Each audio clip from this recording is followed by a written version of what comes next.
News 18 India. चिट्ठा देख रहे हैं आप। मैं हूं आपके साथ शिवानी पांडे। बड़ी खबर इस वक्त आ रही है। भारत जोड़ो न्याय यात्रा के दौरान यूपी के रायबरेली में राहुल गांधी ने ऐसा बयान दिया है जिस पर हंगामा मचा हुआ है। राहुल गांधी ने उत्तर प्रदेश के युवाओं को लेकर विवादास्पद बयान दिया। राहुल बोले, उत्तर प्रदेश का भविष्य नशे में नाच रहा है। मैंने उत्तर प्रदेश के भविष्य को नशे में देखा है।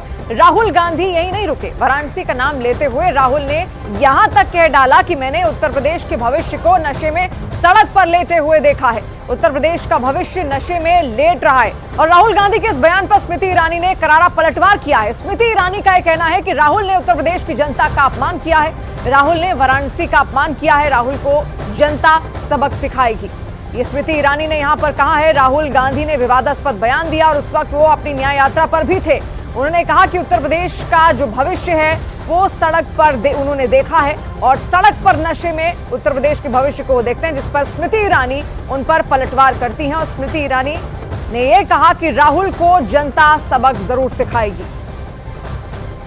और यूपी में भी इंडी गठबंधन चारों खाने चित्त हो गया। मोदी के खिलाफ गठबंधन बनाने का राहुल का ख्वाब टूटता हुआ नजर आ रहा है। दिल्ली में मोदी को हराने के लिए विपक्ष एकजुट के दावे तो कर रहा है, लेकिन अपने अपने किलों में लौटते ही राज्यों के छत्रप नेता गठबंधन की राजनीति को भूलकर स्वार्थ की राजनीति में लग जाते हैं और रही सही कसर राहुल गांधी विवादित बयान देकर पूरी कर देते हैं। जैसे आज राहुल ने यूपी के रायबरेली में बोलकर नया बखेड़ा कर दिया।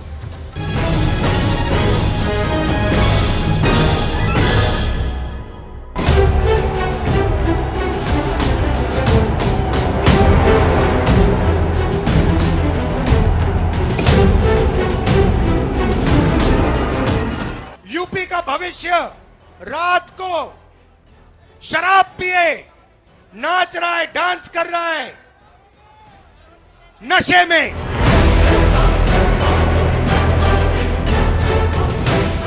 जहां जहां पांव पड़े राहुल के, वहां वहां गठबंधन का बंटा था।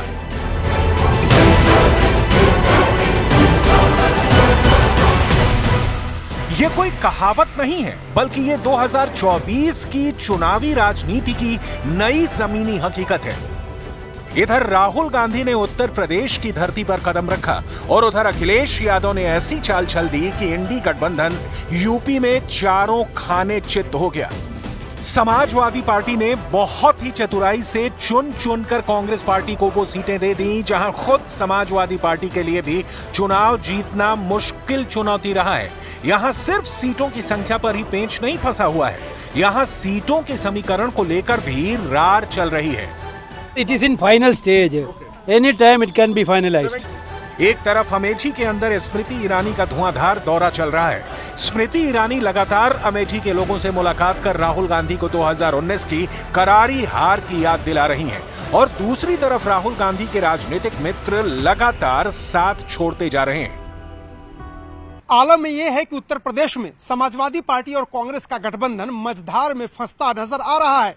हालांकि कांग्रेस हो या समाजवादी पार्टी, दोनों दलों के नेता कह रहे हैं कि वो मिलकर मोदी को हराएंगे। लेकिन उत्तर प्रदेश ही नहीं, देश के कई राज्यों में जिस तरह से इंडिया गठबंधन के दल आपस में लड़ रहे हैं, वैसे में मोदी को हराने का सपना मुश्किल नजर आ रहा है। आखिर क्या चल रहा है देश की सबसे ज्यादा लोकसभा सीटों वाले राज्य उत्तर प्रदेश के अंदर, ये सब कुछ हम आपको बताने वाले हैं। समाजवादी पार्टी और कांग्रेस पार्टी के बीच गठबंधन और सीट शेयरिंग को लेकर एक सहमति पैदा करने की कोशिश जनवरी के महीने में शुरू हुई।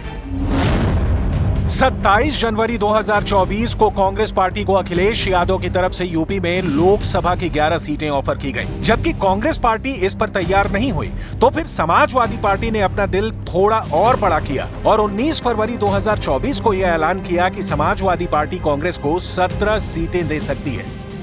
लेकिन अब मामला सीटों की संख्या से ज्यादा सीटों के समीकरण और कुछ खास सीटों पर फंस गया। सूत्रों के मुताबिक रामपुर और मुरादाबाद सीट की कांग्रेस की नई मांग ने समाजवादी पार्टी को नाराज कर दिया है। सीट शेयरिंग पर सहमति नहीं होने के सवाल से अखिलेश यादव ने कोई किनारा भी नहीं किया। जब अखिलेश यादव से यह सवाल पूछा गया कि क्या उत्तर प्रदेश के अंदर राहुल गांधी की यात्रा में आप शामिल होंगे, तो उन्होंने साफ साफ कहा कि जब सीट शेयरिंग पर सहमति बन जाएगी तो वो न्याय यात्रा में शामिल होंगे। दरअसल किन सीटों पर पेंच फंसा है ये समझना बहुत जरूरी है, क्योंकि इसी में सारा राजनीतिक गणित है। खबर ये आ रही है कि पश्चिम उत्तर प्रदेश की रामपुर और मुरादाबाद की सीट पर पेंच फंस गया है। अखिलेश यादव के लिए सिर्फ मुश्किल यही नहीं है। दरअसल कांग्रेस पार्टी के दो अलग अलग प्रतिनिधियों की मांगों पर अखिलेश यादव को विचार करना पड़ रहा है। सोनिया और राहुल के करीबी मल्लिकार्जुन खड़गे ने पहले अखिलेश यादव को फोन करके 17 सीटों के अलावा बहराइच, देवरिया, अमरोहा सीट की मांग की थी। तब समाजवादी पार्टी ने देवरिया और अमरोहा सीट देने के लिए हामी भी भर दी थी, लेकिन बहराइच के लिए अखिलेश यादव तैयार नहीं हुए। खबरों के मुताबिक खड़गे मान भी गए, लेकिन समाजवादी पार्टी कांग्रेस को सिर्फ 17 सीटें देना चाहती है, 19 नहीं। इस बीच प्रियंका गांधी के समर्थकों ने यूपी के कांग्रेस इंचार्ज अविनाश पांडे के जरिए रामपुर और मुरादाबाद की सीटों की मांग भी रख दी।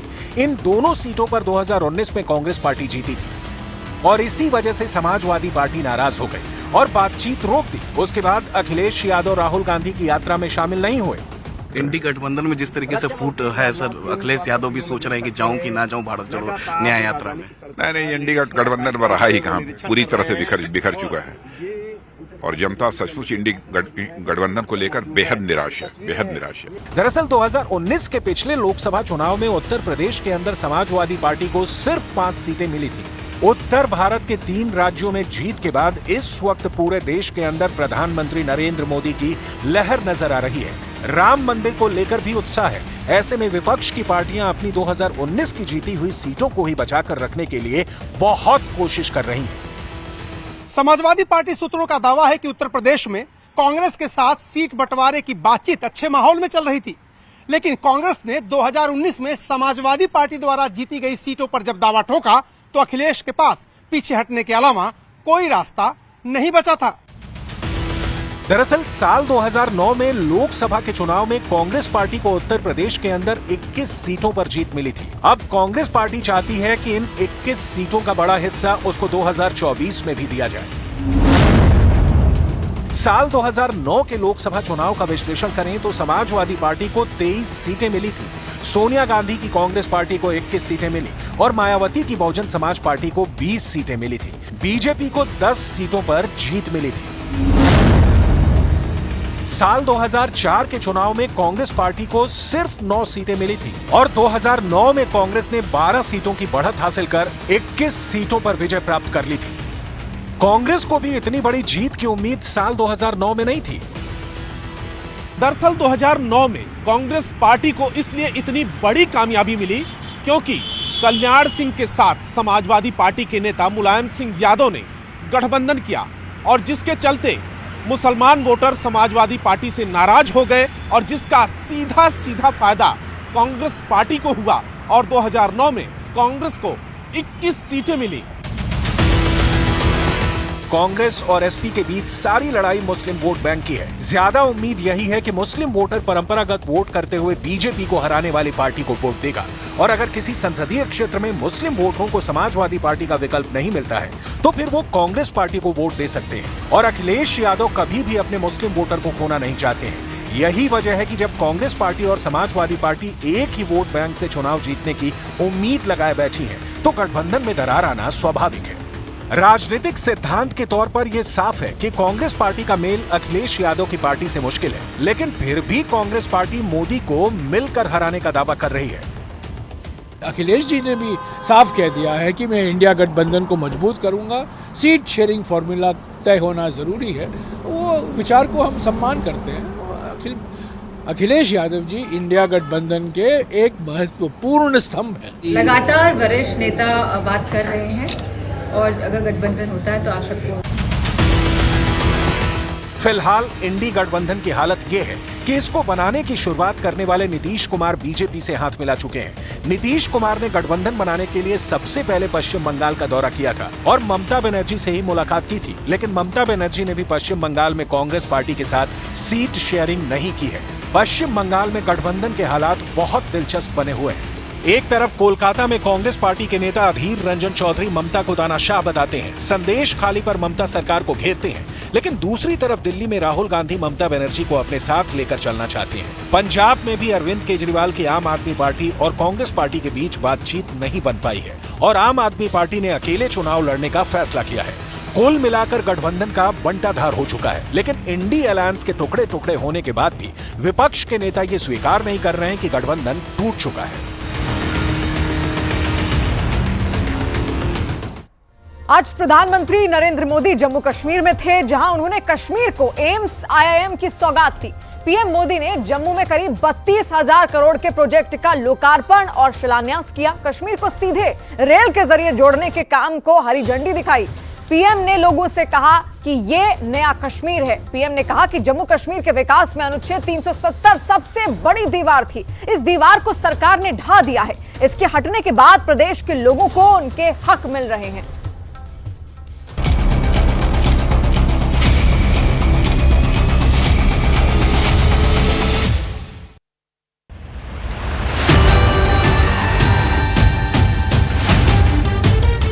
एक वो दिन भी थे जब जम्मू कश्मीर में से सिर्फ निराशा की खबरें आती थी। बम, बंदूक, अपहरण, अलगाव। लेकिन अब आज जम्मू कश्मीर विकसित होने के संकल्प के साथ आगे बढ़ रहा है।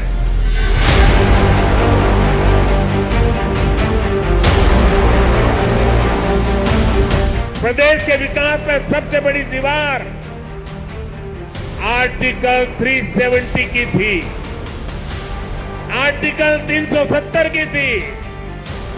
इस दीवार को भाजपा की सरकार ने हटा दिया है। मुबारक करता हूं रेल मिनिस्ट्री को, प्रधानमंत्री को, जिन्होंने इसमें योगदान दिया।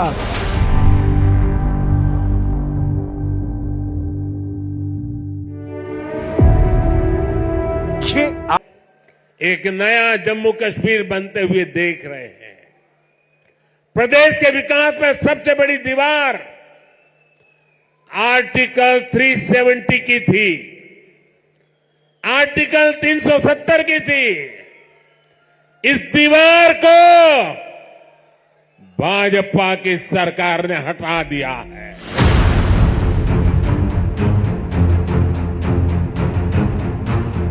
आज दुनिया एक नया जम्मू कश्मीर बनते हुए देख रही है। कहते हैं सरकार और सिस्टम आम लोगों के वक्त को बदलने वाला होना चाहिए, वक्त के साथ बदलने वाला नहीं। कश्मीर का कायापलट नए दौर की नई कहानी सुना रहा है।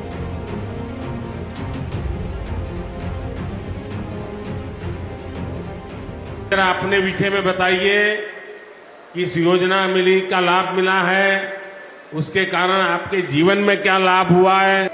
मान्यवर, जब से केंद्र में आपकी सरकार आई, जो लाभ मुझे मिला उससे मेरे जीवन में एक नई रोशनी मिली।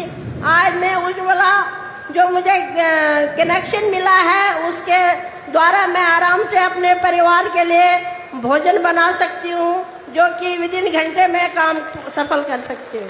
मोहम्मद जी नमस्ते। प्रधानमंत्री जी नमस्ते। हमारी तरफ से मैं पूरे पूंछ के अवाम की तरफ से मैं आपको शुक्रिया और स्वागत करते हैं। धन्यवाद जी। लाल मोहम्मद जी, जरा अपने बारे में बताइए। सरकार की योजना आपके इतने दूर दूर के गांव तक पहुंची है, आप तक उसका फायदा पहुंचा है, मुझे खुशी हुई। क्या क्या लाभ मिला है, मैं जानना चाहता हूँ। किसान हूँ, छोटा किसान हूँ। किसान में मजदूरी वगैरह भी करता हूँ और बहुत परेशानियों में रहते थे, कच्चे घरों में रहते थे। अब जो प्रधानमंत्री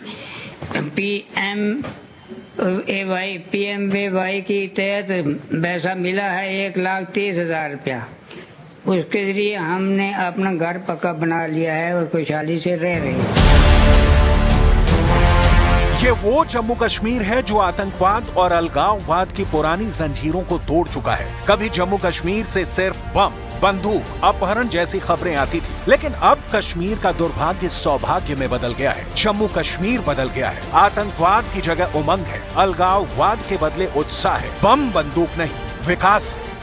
आज आप देखिए, गांव गांव एक नई राजनीति की लहर चल पड़ी है।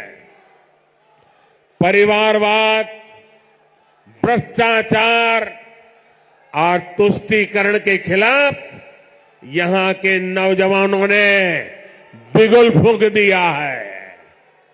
आज जम्मू कश्मीर का हर नौजवान अपना भविष्य खुद लिखने के लिए आगे निकल रहा है। जहां कभी बंद और हड़ताल का सन्नाटा रहता था, वहां अब जिंदगी की चहल पहल दिखाई देती है। प्रधानमंत्री नरेंद्र मोदी मंगलवार को जम्मू पहुंचे। यहां उन्होंने 32,000 करोड़ रुपए की परियोजनाओं का उद्घाटन किया। मौलाना आजाद स्टेडियम में रैली को संबोधित करते हुए पीएम ने अपने भाषण की शुरुआत कश्मीरी भाषा में की। मोदी ने विकसित जम्मू कश्मीर का संकल्प लिया और 70 साल के अधूरे पड़े काम को जल्द पूरा करने की गारंटी दी। लगा कर दे। और हमने संकल्प लिया है विकसित जम्मू कश्मीर का। मुझे आप पर विश्वास है, हम विकसित जम्मू कश्मीर बना करके ही रहेंगे। 70 साल से अधूरे आपके सपने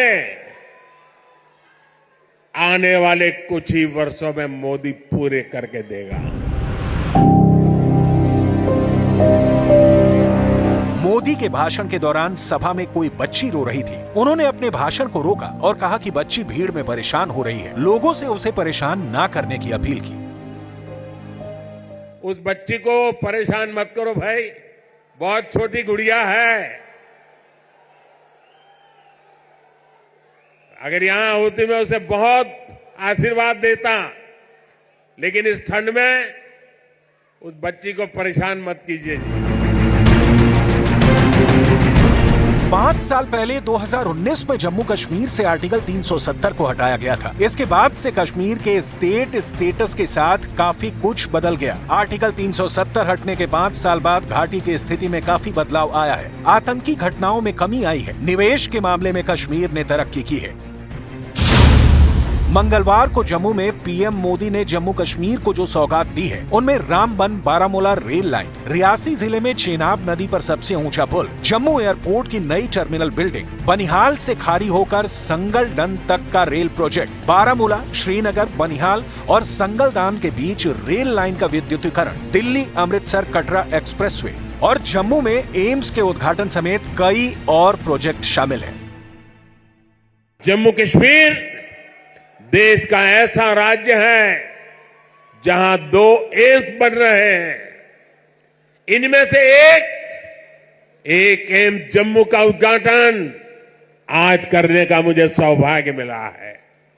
जो बड़ी उम्र के साथी यहां आए हैं, जो मुझे सुन रहे हैं, उनके लिए तो ये कल्पना से भी परे था।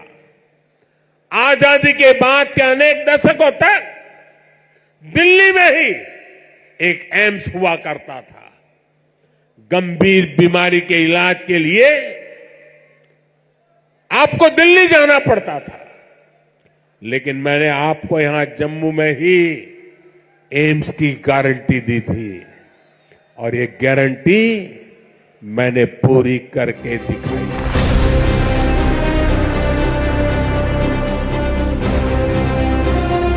मोदी ने घाटी की पहली इलेक्ट्रिक ट्रेन को हरी झंडी दिखाकर विकास को और रफ्तार दी है। ये ऐसी शुरुआत है जो कश्मीरियों के दिल के करीब है। अब वो दिन दूर नहीं जब कश्मीर से ट्रेन में बैठकर लोग पूरे देश के सफर पर निकल सकेंगे। कश्मीर से कन्याकुमारी तक लोग बिना किसी रुकावट के अपने सफर पूरा करेंगे।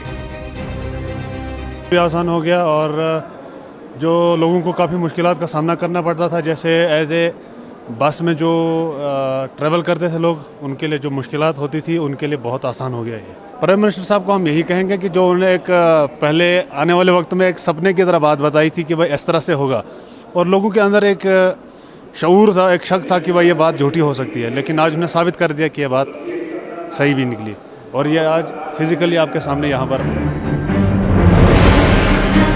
मोदी ने जम्मू कश्मीर के बनिहाल, खारी, सोमबर, संगलदान रेल प्रोजेक्ट का लोकार्पण किया है। ये 48 किलोमीटर लंबा प्रोजेक्ट है।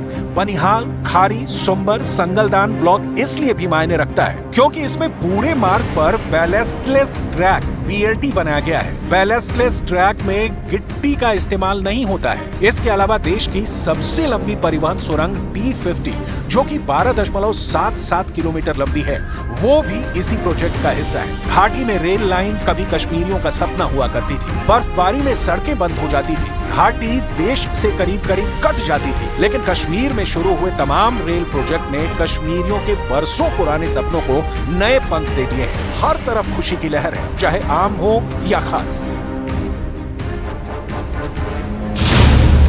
जम्मू कश्मीर देश का ऐसा पहला राज्य है जहां 2 एम्स बन रहे हैं। 2014 से पहले जम्मू कश्मीर में सिर्फ 4 मेडिकल कॉलेज थे, आज 12 मेडिकल कॉलेज बन गए हैं। 10 बरस में जम्मू कश्मीर में करीब 50 नए डिग्री कॉलेज बनाए जा चुके हैं। बड़ा कदम आज उठाया है और मैं मुबारक करता हूं रेल मिनिस्ट्री को, प्रधानमंत्री को, जिन्होंने इसमें योगदान दिया, और आज हम इसका पहला कदम देख रहे हैं। मैं सब रेलवे के कारकुनों को जिन्होंने इसमें काम किया है, जिन्होंने इस रेल को यहाँ पहुँचाने के लिए काम किया है, मैं उनको मुबारकबाद करता हूँ और उम्मीद करता हूँ कि ये रेल बहुत अच्छी होगी और हमारे लिए इसका बहुत बड़ा फ़ायदा होगा।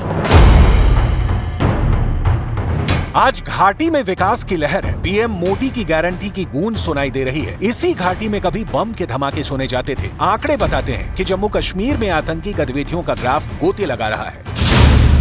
जम्मू कश्मीर में साल 2019 में 153 आतंकी गतिविधियां, 2020 में 126, 2021 में 129, 2022 में 125 और साल 2023 में 46 आतंकी गतिविधियां हुई हैं।